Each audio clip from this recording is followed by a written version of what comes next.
திராவிட முன்னேற்ற கழகம் ஆட்சி பொறுப்பேற்றது 4 ஆண்டு காலமாக இந்த குறுவை சாகுபடி செய்த விவசாயிகளுக்கு பயிர் காப்பீட்டு திட்டத்தில் இடம்பெற சரியில்லை. 2 வருஷத்துக்கு முன்பு வீரவசனம் பேசுகிறார் திரு ஸ்டாலின்.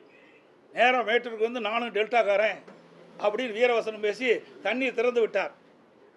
ஆனால் இறுதியில் நெல் விளைச்சலுக்கு வருகின்ற ஒரு 20 நாளைக்கு முன்பாக தண்ணீர் இல்லாமல் அந்த குறுவை சாகுபடி செய்த நெல் பயிர்கள்லாம் காய்ந்து கருகி பெரும் நஷ்டத்துக்குள்ளானாங்க விவசாயிகள். அப்பொழுது பயிர் காப்பீட்டு திட்டத்தில் இந்த குறுவை சாகுபடி செய்த விவசாயிகளை சேர்க்கப்படாத காலத்தில் மிகப்பெரிய இழப்பீடு விவசாயிகள் சந்தித்தாங்க.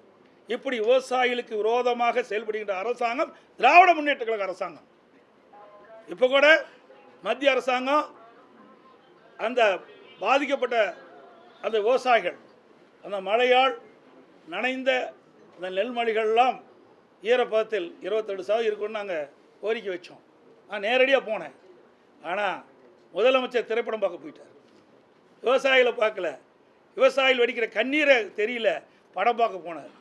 ஆனால் எதிர்க்கட்சியாக இருந்தாலும் மக்களுடைய பிரச்சனையை எப்படியாவது தீர்க்க வேண்டும், அவர்களுக்கு ஆறுதல் சொல்ல வேண்டும் என்ற அடிப்படையில் நான் நேரடியாக டெல்டா மாவட்டத்துக்கு சென்று தஞ்சாவூர் மாவட்டம், நாகை மாவட்டம், இப்படி திருவாரூர் மாவட்டத்தில் நேரடியாக போய் விவசாயிகளை சந்தித்து ஆறுதல் சொன்னேன்.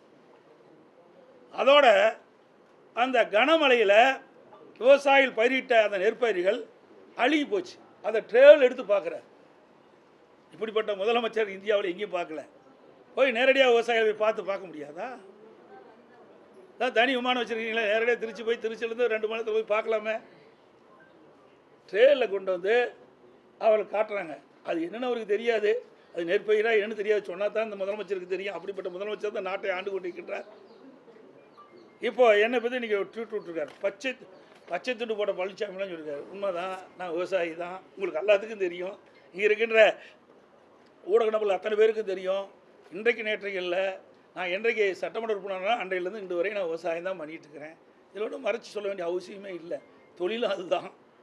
ஆனால் இந்த விவசாயிகளுக்கு துரோகம் செய்த ஒரே கட்சி திமுக கட்சி. திமுக அரசாங்கம் திரு ஸ்டாலின் அவர்கள் துணை முதலமைச்சர் இருந்த காலகட்டத்தில் தான் மீத்தேன் ஹைட்ரோ கார்பனுக்கு புரிந்துணர்வு ஒப்பந்தம் போடுவதற்கு துணை நின்றவர். டெல்டா மாவட்டத்தை பாலைவனமாக்க முயற்சி செய்தவர் இன்றைய முதலமைச்சர். அனைத்து இந்திய அண்ணா திராவிட முன்னேற்ற கழக அரசு இருக்கின்ற காலத்திலே, நான் முதலமைச்சர் இருந்த காலத்திலே, அந்த விவசாயிகளுடைய நிலங்களை பாதுகாக்கின்ற விதமாக மத்திய அரசோடு போராடி வாதாடி டெல்டா மாவட்டத்தை பாதுகாக்கப்பட்ட வேளாண் மண்டலமாக கொண்டு வந்து அந்த விவசாயிகள் வயிற்றில் பால் வார்த்தது அதிமுக அரசாங்கம். 50 ஆண்டு காலம் காவிரி நதிநீர் பிரச்சனை தீர்க்கப்படாமல் வந்தது. சட்ட போராட்டம் நடத்தி அந்த விவசாயிகளுக்கு ஒவ்வொரு ஆண்டும் கிடைக்க வேண்டிய பங்கு நீர் கிடைக்க செய்ததும் அதிமுக அரசாங்கம். விவசாயிகளுக்கு எப்போதும் ஆதரவாக இருந்த அரசாங்கம் அதிமுக அரசாங்கம். 2 முறை விவசாயிகளுக்கு விவசாய தொடக்க வேளாண் கூட்டு கடன் சங்கத்திலே வாங்கிய பயிர்க்கடன் 2 முறை நாங்கள் தள்ளுபடி செஞ்சுருக்கிறோம்.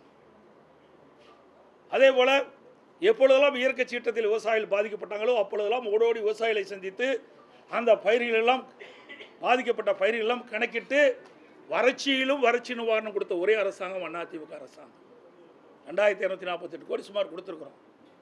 அது மட்டும் இல்லை, ஒரே ஆண்டில் 2 முறை இந்த விவசாயிகள் நெற்பயிர் பாதிக்கப்பட்ட பொழுது 2 முறையும் நாங்கள் இழப்பீட்டு தொகை விவசாயிகள் கொடுத்துருக்குறோம்.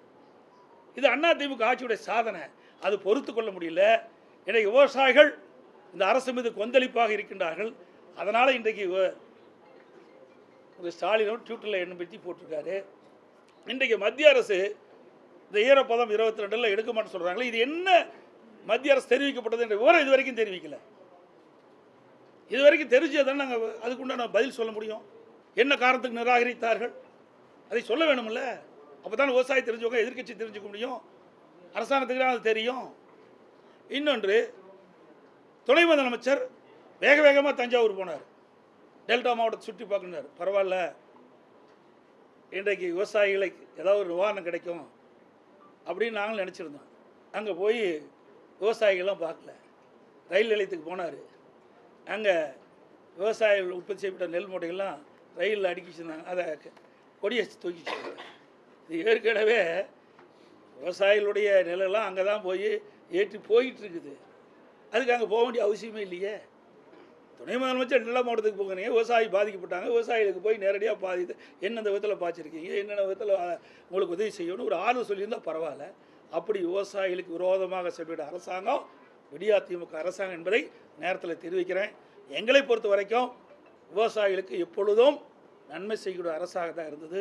விவசாயிகள் எப்பொழுதெல்லாம் பாதிக்கப்படுகிறார்களோ அப்பொழுதெல்லாம் அந்த பாதிப்பிலிருந்து மீட்டெடுப்பதற்குண்டான நடவடிக்கை எடுத்த அரசாங்கம் அதிமுக அரசாங்கம்.